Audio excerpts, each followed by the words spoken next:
Let's look at different types of rings. Remember, when we say rings, we have two operations for addition and multiplication. Now, in case of addition, it should be closed, it should be associative, it should be there should be an identity, that is additive identity. There should be an inverse, right? And in case of and we know it is going to be commutative. Now in case of multiplication, it must be closed and it should be associative. Okay, that's the only and of course finally uh, distribution. So multiplication distributes over addition. This is the only requirement for a ring. Identity, multiplicative identity, is not necessary. It may or may not be there. If it is not there, we call the ring as ring without identity. So in many places it is written as RNG, ring without the I standing for identity. So the moment you see this term, understand it is a ring without the identity, multiplicative identity. Now if identity is there, then it is called a ring with identity. Now once this is clear, then we can look at the different types of rings. So first is commutative ring. So here when we say commutative, we are not talking in terms of addition, we are talking in terms of multiplication, the second operation. So the ring is multiplicatively commutative. So here A times B is equal to B times A for all A comma B belonging to the ring. Okay, that is one.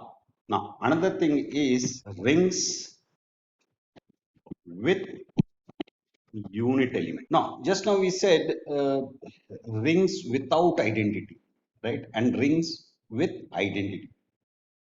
Now here basically identity, if it is not there, then that means what? Inverses are not available, right? So every element will not have a inverse of every element. But if identity is there, that means in R there exists an element A such that 1 times A is equal to A times 1 is equal to A, where A belongs to R. Now this may not be applicable for all the elements, right? So what this means is that some of the elements of the ring have an inverse. So in those cases, one is the multiplicative identity, right? And these elements which have inverses, which is what it basically boils down to, is the set of elements which have inverses. And these set of elements which have inverses forms a group. Okay, so we'll look at that. So for example, in case of Z, right, where R is equal to plus and multiplication. So here, if you notice, in case of integer, only 1 and minus 1 have inverses, right? So 1 is the multiplicative inverse of 1, and 1 is the multiplicative inverse of minus 1, right? The idea is 1 times 1 is equal to 1, right? 1 times minus 1 is equal to minus 1, or the other way around also. So this set 1 comma minus 1 forms a group in the ring. Okay.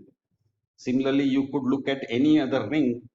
Say, for example, R is equal to Z mod, say, 6Z. Again, let me put this plus and multiplication.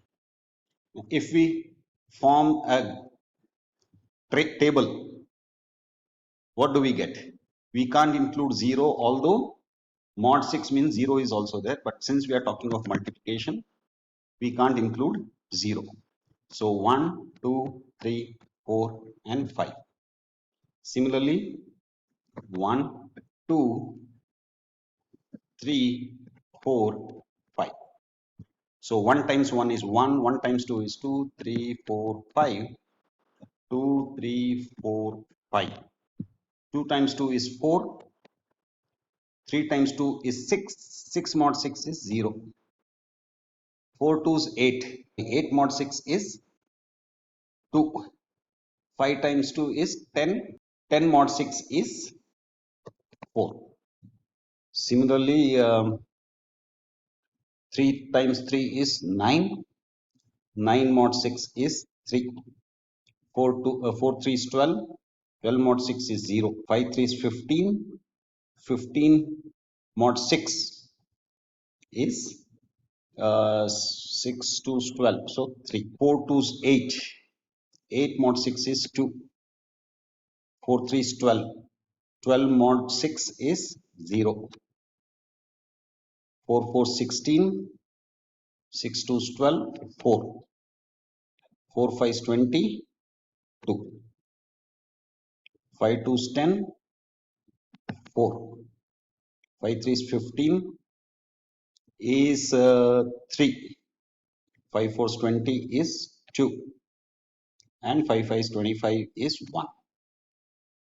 So here, if you notice, this has 1 and this has 1. So that means in case of this, the unit elements are 1 and 5. So if we create a table for 1 and 5, now this is multiplication. So 1 times 1 mod 6 is 1. 1 times 5 mod 6 is 1. No, 5. And 5 times 1 is 5. 5 mod 6 is 5. And 5 times 5 is 25. 25 mod 6 is 1. So you have the multiplicative identity, you have closure, you have identity, you have inverses. So everything that makes it a group is present, right? So the set of unit elements forms a group in a ring. Okay, so that is rings with unit elements. Now, another very important is rings with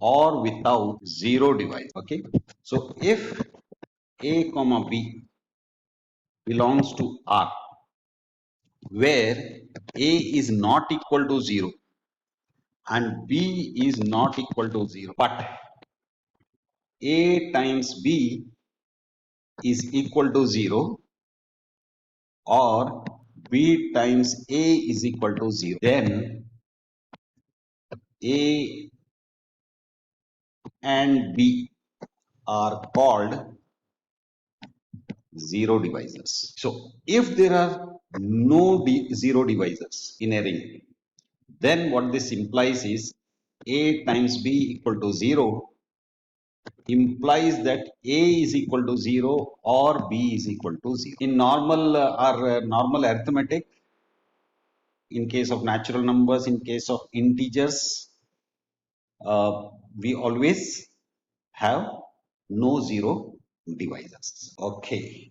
Next is division ring. If the non-zero elements of a ring form a group under multiplication. Yes. So that means don't include the 0. Rest all, if you look at it, If it forms a group, it is called a division ring. Okay, let's look at briefly some examples of rings. So you have integers under addition and multiplication. Similarly, Z mod mz again under addition and multiplication. Then you have uh, a ring formed by the power set of a set with addition and multiplication. So here P of S is the power set of S. So here addition will map to x plus y is equal to x intersection y complement union x complement intersection y, and the product or the multiplication of two elements of or two sets of this power set would be x intersection y. So here remember x prime and y prime are the complements of x and y in S. As we go along, we'll look at many more examples. For now, that's it. Bye.